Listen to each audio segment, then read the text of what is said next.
যে এই কিতাব কার? সবাই বলা লাগবে কার? আল্লাহ। নাজিল হয়েছে কাদের উপরে? মানুষের জন্য নাজিল হয়েছে, কথা ঠিক কিনা? আর একক ব্যক্তি হলেন জনাবে মুহাম্মদ রাসূলুল্লাহ, নবী হিসেবে তার উপর কোরআন নাজিল হয়েছে। কিন্তু পুরা মানব জাতির জন্য এটা একটা পথ নির্দেশিকা, একটা গাইড বুক, একটা সংবিধান, একটা আইনের পুস্তক, একটা মানুষের ব্যক্তি, পরিবার, সমাজ, রাষ্ট্র, অফিস, আদালত, কোর্ট কাছারি, অর্থনীতি, সমাজনীতি, রাজনীতি, জীবনের সকল ক্ষেত্রে কোরআন যারা অনুসরণ করবে তারাই হলো আল্লাহর বান্দা। জোরে বল ঠিক কিনা? তারা আল্লাহর বান্দা। আমরা আল্লাহর বান্দা হিসেবে সবচেয়ে বড় ভুল করতেছি একটা, সেটা কি? এই কোরআনের প্রথম আয়াত কি বলেন তো?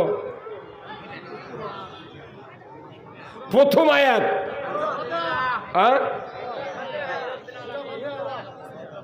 কি?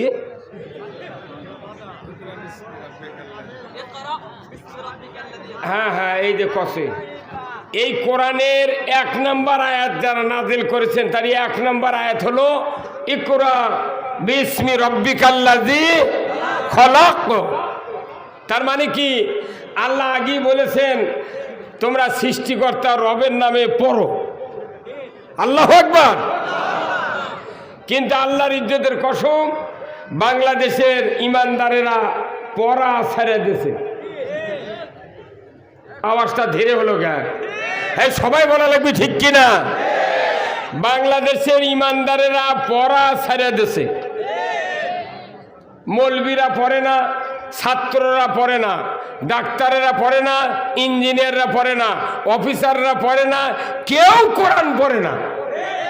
এখন যারা কোরআন পড়ে, কোরআনের বক্তব্য দেয়, তার কেড়ে উপর ওর কেড়ে রাগ।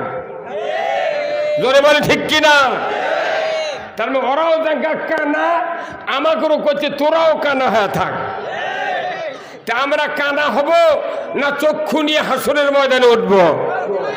কারা কারা উঠতে চান হাত তোলেন তো দেখি। লিল্লাহে তাকবীর, নারায়ে তাকবীর,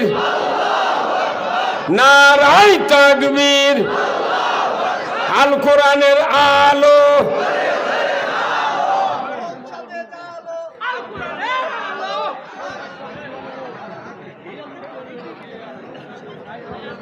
কিয়ামত পর্যন্ত যদি ঘরত জ্বালেন কোরআন, পৃথিবীর 1 ইঞ্চি মাটির সুদ হারাম হবে না। আওয়াজ দিয়ে আরো কোন ঠিক কিনা? কিয়ামত পর্যন্ত কোরআন যদি ঘরত জ্বালেন, জেনা বন্ধ হবে না। কিয়ামত পর্যন্ত কোরআন ঘরে যদি জ্বালান, চুরি বন্ধ হবে না। এই ভাই, এই এই এই যে হ্যালো, আপনি কি করেন? আপনি কি করেন? এটা কি করছেন আপনি?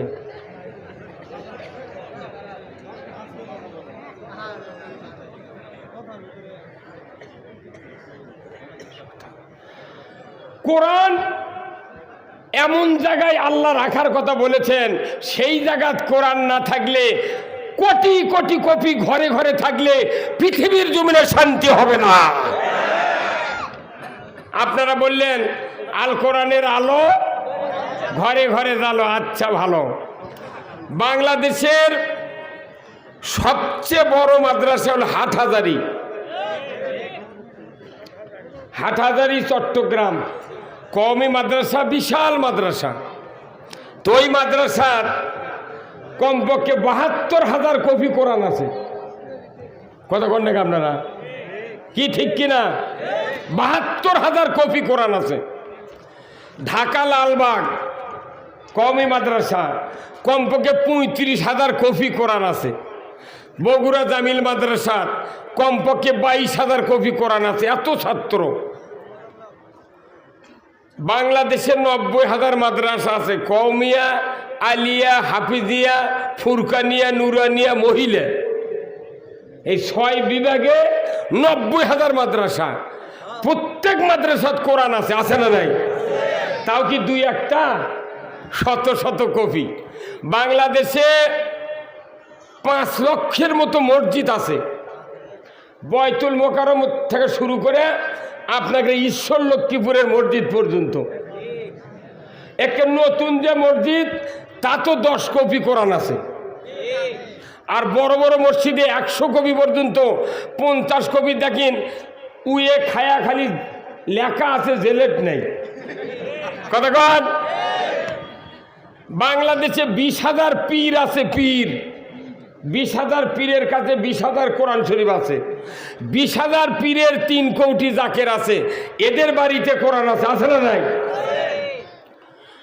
1 কোটি 4 লাখ হলো তবলিগের লোক, এদের বাড়িতেও কোরআন আছে।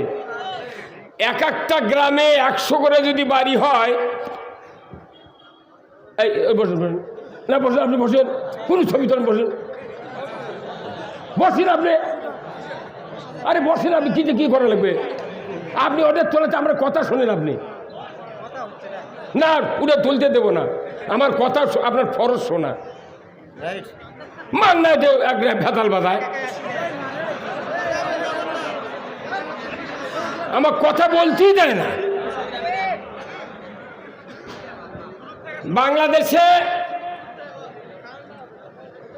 বাংলাদেশে তবলিগের লোক আছে 1 কোটি 4 লাখ, প্রত্যেক তবলিগের লোকের বাড়িতে কোরআন আছে। আর একটা গ্রামে যদি 100 বাড়ি থাকে, এক বাড়ির যদি 4 বেটা থাকে, 4 বেটার বইয়ের কাছে 4টে কোরআন শরীফ। কি কথা ঠিক কিনা? ওর মায়ের কাছে একটা, কয়টা হলো? তাহলে এক বাড়ি যদি 5টা হয়, তাহলে 100 বাড়ির 500টা, তাহলে 68,000 গ্রামত কতটা কোরআন শরীফ? কত কর? তাহলে কোটি কোটি কোরআন আল্লাহর ঘর মসজিদে আছে, মানুষের ঘর আছে কোরআন, মাদ্রাসার ঘর আছে কোরআন, বাড়িতে আছে কোরআন, সব জায়গাত কোরআন। কিন্তু এত কোরআন দিয়া বাংলাদেশে কি চুরি বন্ধ হচ্ছে? এই কত কোন আপনারা চুরি বন্ধ হচ্ছে? স্বাধীন হয়ে 52 বছর হচ্ছে, মসজিদের চুরি বন্ধ হয়নি। আপনার মাথার টুপি যে কতদিন চুরি হবি এই চিন্তা ধরে গেছে আমার। এই কোরআন ঘরে থাকার জন্য আসে নাই, এই কোরআন পৃথিবীতে নাজিল হয়েছে সর্বোচ্চ জায়গায়, যে জায়গার নাম হলো জাবালে নূর, গাড়ি হীরা, মাটির থেকে 2,500 ফিট উঁচু, জোরে করে ঠিক কিনা? এই কোরআন নাজিল হয়েছে উঁচু জায়গা, এই কোরআন নাজিল হচ্ছে 2,500 ফিট উঁচুতে, গাড়ি হীরায়। সেই কোরআন আপনি একতলা ঘর, নিচতলার ছতে কোরআন, জীবনে শান্তি হবে না।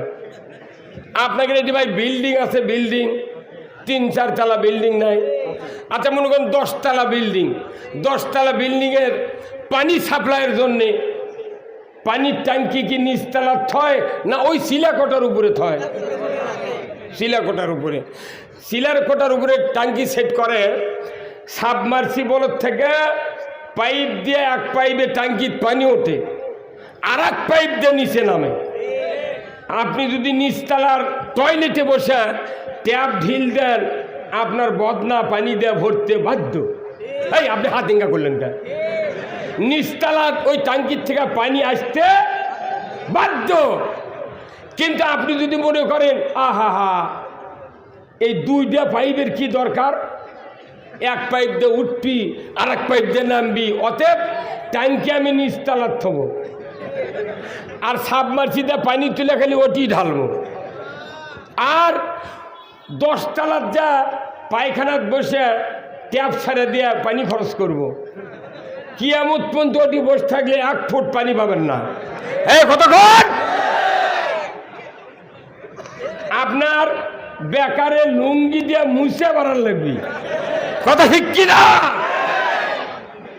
তাহলে পানি যদি নিচতলার থাকে উপরতলায় পাওয়া যাবে? উপরতলায় যদি পানি থাকে যে কোনো জায়গায় পানি যাতে বাধ্য।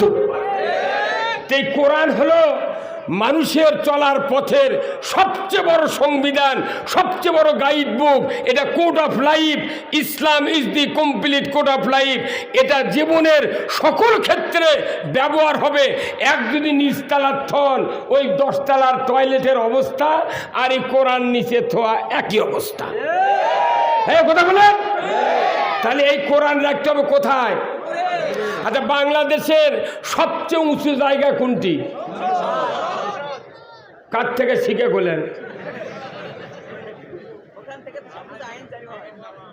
একদিন কর্ণিকা কথা কর। এই কোরআন থাকা লাগবে উপর জায়গা, এই দেশের সবচেয়ে উঁচু জায়গায়। তাহলে কোরআনের থেকে আস্তে আস্তে রহমতগুলা যার যার মতো গরিব দুঃখী যত কিছু লোক আছে সবার ঘরে ঘরে যেতে বাধ্য। এখন শোনেন, তাহলে এইগুলি জানতে গেলে ইকরা বিইসমি রাব্বিকাল্লাযী খলাক, আপনাকে পড়তে হবে, বুঝতে হবে, জানতে হবে। ধরবেন ঠিক কিনা? কোরআন আপনারা পড়তে রাজি আছেন? কারা কারা দুহাত তুলে দেখান। লিল্লাহে তাকবীর। আল কোরআনের আলো, আল কোরআনের আলো। কোরআন হাদিস যেখানে, নামাজ রোজা যেখানে,